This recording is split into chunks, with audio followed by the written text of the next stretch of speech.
Hei Sobat Tanah Air. Dalam konflik Palestina-Israel ada satu negara yang menarik perhatian dunia. Negara tersebut adalah Korea Utara.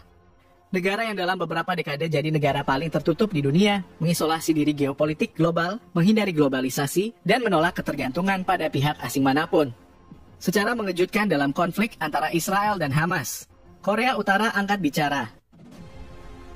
Korea Utara menyalahkan Israel karena menyebabkan pertumpahan di Gaza. Yang lebih mengejutkan lagi, karena kabarnya Korea Utara membantu kelompok pejuang Palestina Hamas dalam melawan Israel dengan mengirimkan senjata. Statement ini langsung menimbulkan pertanyaan. Bagaimana sebenarnya hubungan antara Korea Utara dengan Palestina, dan apa perannya dalam konflik Israel dan Palestina?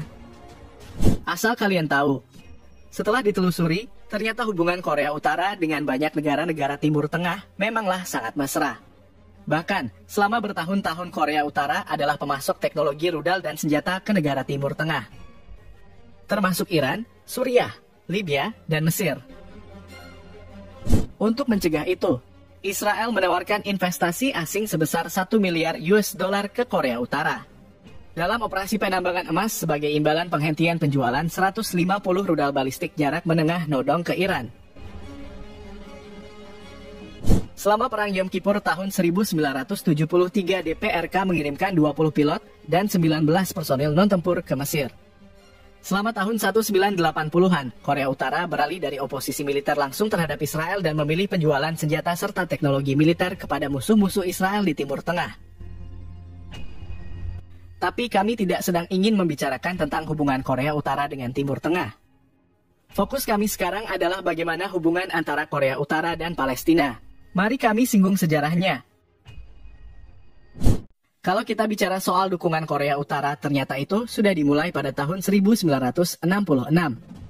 Di mana saat itu Korea Utara mendukung organisasi pembebasan Palestina PLO Kim Il-sung yang jadi pemimpin Korut saat itu dan diketahui punya hubungan yang sangat dekat dengan Yasser Arafat pemimpin PLO. Bukan cuma solidaritas retoris, dukungan militer juga dilakukan dan itu dimulai di tahun 1970-an yang mencakup penyediaan sejumlah kecil senjata dan bantuan militer. Bukan cuma ke PLO, Korut juga memberikan bantuan ke beberapa fraksi di Palestina, seperti Front Populer untuk Pembebasan Palestina dan Front Demokratik untuk Pembebasan Palestina.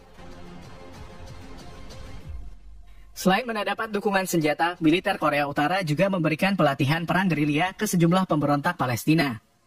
Keterlibatan Korea Utara dalam konflik Palestina-Israel mulai menurun setelah jatuhnya Uni Soviet. Praktis Korea Utara tidak mendapat dukungan kuat dari Uni Soviet yang akhirnya mengubah arah kebijakannya dari mengekspor senjata ke dukungan pragmatisme, menyerukan dukungan ke Palestina dan mengutuk habis-habisan Israel. Sejak saat itu sampai sekarang, Korea Utara terus aktif mendukung perjuangan Palestina dan mengutuk keras tindakan Israel di wilayah Palestina. Bahkan, di sidang Majelis Umum PBB Korea Utara ini menyatakan sikap mendukung penuh perjuangan Palestina untuk mengusir Israel dari wilayahnya dan mengembalikan hak Palestina untuk merdeka. Sementara itu, antara Israel dan Korea Utara tidak ada hubungan diplomatik resmi. Bahkan, komunikasi kedua negara ini bermusuhan. Korea Utara tidak mengakui Israel dan menyebut Israel ini sebagai negara satelit imperialis. Begitu juga sebaliknya, Israel tidak mengakui Korea Utara dan hanya menganggap Korea Selatan sebagai satu-satunya pemerintah sah Korea. Israel juga jadi salah satu dari masyarakat internasional yang paling menentang keras pengembangan nuklir Korea Utara. Banyak pejabat Israel khawatir bahwa sikap agresif dalam pengembangan nuklir Korea Utara secara tidak langsung dapat menimbulkan ancaman besar terhadap keamanan Israel dan stabilitas Timur Tengah. Korea Utara sudah mengakui kedaulatan Palestina atas seluruh Israel, kecuali daratan tinggi Golan yang diakui sebagai wilayah Suriah yang sudah dilakukan sejak tahun 1988. Sebaliknya, Israel menganggap Korea Utara dan program nuklirnya itu sebagai ancaman besar terhadap keamanan global dan menyerukan tindakan internasional untuk Korea Utara. Nah, intinya pandangan Korut terhadap Israel seperti ini. Pemerintah Israel adalah antek imperialis Amerika dan memandang Palestina sebagai bangsa tertindas yang memperjuangkan kebebasan mereka. Secara ideologis, Korut menunjukkan kredibilitas revolusionernya sebagai anti-imperialis dan anti-kolonialis dengan cara mendukung Palestina dan mengecam Israel sebagai antek dari Amerika.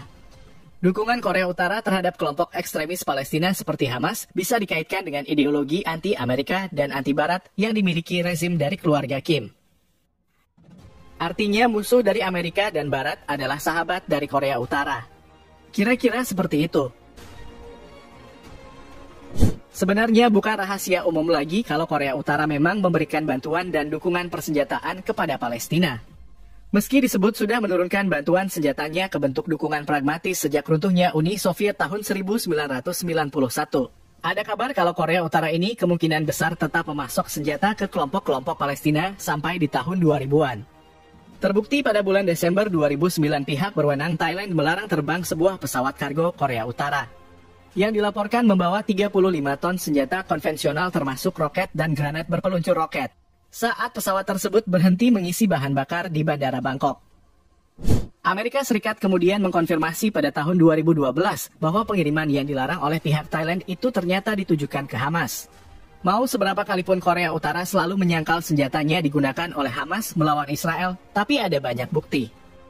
Bukti-bukti tersebut secara tidak langsung menjelaskan kalau pengiriman senjata ilegal yang digunakan Korea Utara kemungkinan besarnya adalah cara untuk mendanai program senjata konvensional dan nuklirnya.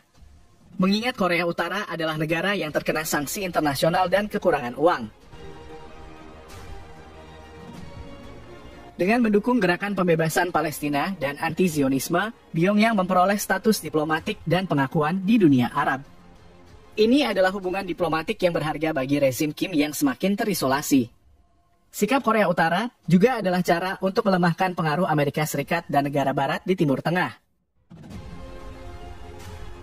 Pada intinya, Korea Utara masih terus menganggap Palestina sebagai saudara seperjuangan dan para pemimpin kedua negara masih mengakui satu sama lain. Dan hubungannya itu sangat hangat, meski sekarang solidaritas Korea Utara lebih bersifat pragmatis dan ideologis. Itu dia kenapa Korea Utara lebih condong dan mendukung penuh Palestina. Semoga informasi kami bermanfaat dan dapat menambah wawasan kalian. Terima kasih.